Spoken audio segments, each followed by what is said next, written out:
looks like our egg delivery came today. We asked the housekeeper if he could get us a tray of eggs. And yeah, it was 40 quetzales for free range eggs. They're from some local farm. They look pretty good. Man, they look massive. Anyway, they've left the change there in the top of it. Happy days.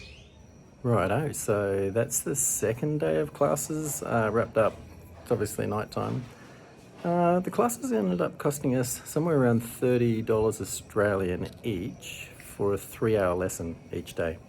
We've committed to a week at a time. The first lesson, I took like 3 pages of notes, and this morning when I woke up early, I tried to go over all those notes and rewrite them and try to make sense of them. Today in the lesson, the second lesson, so I went through my first day's notes with him again and corrected a few little mistakes. And now I've got another 4 or 5 pages of information that I'm trying to digest. My mind's completely blown.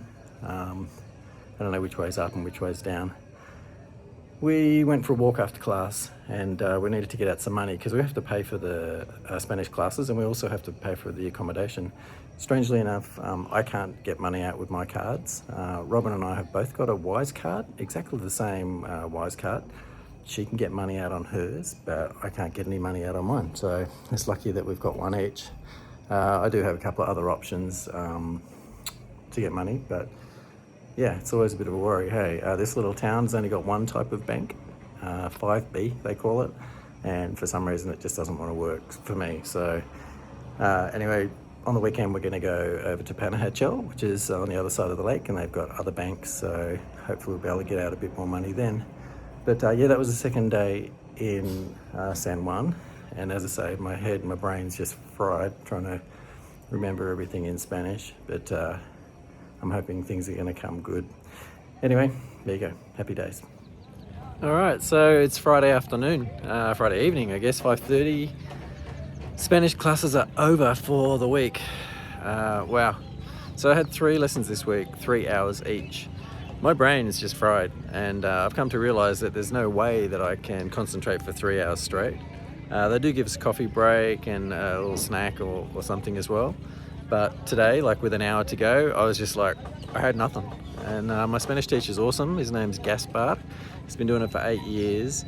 He's really very good.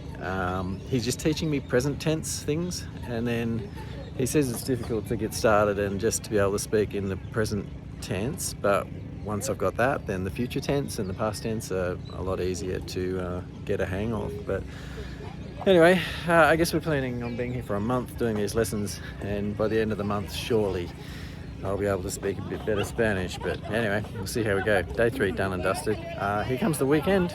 Fun times. It's a lovely place, nice little town. We're getting the hang of it now. There's a local dog that lives at our hotel. Her name's Babby.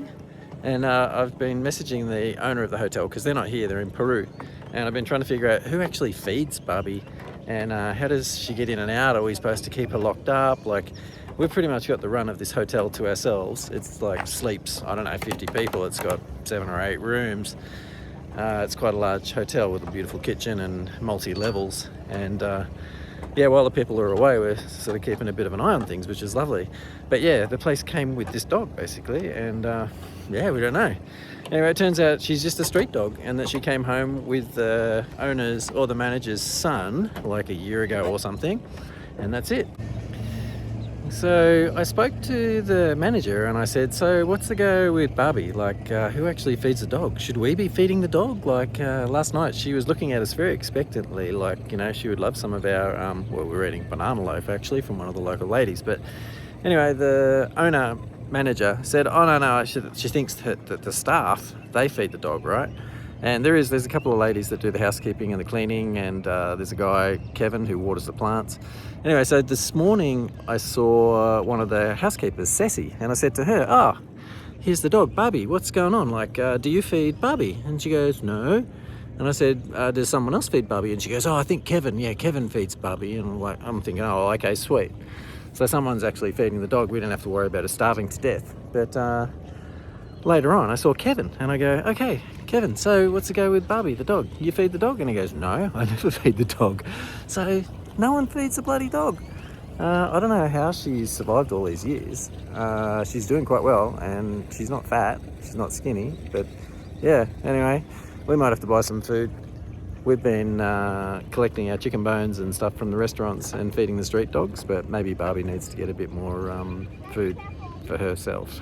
Anyway, fun times in San Juan. Snack for Barbie. And here is the dog in question, Babby. And this is my wife preparing food for the said dog because nobody else feeds the dog. We've taken it upon ourselves. We figured out she likes ham, she likes eggs, and she likes bread. No problems at all. I think she would pretty much eat anything you put in front of her, actually. No, not fruit and vegetables. She doesn't like fruit and vegetables. You're a good girl.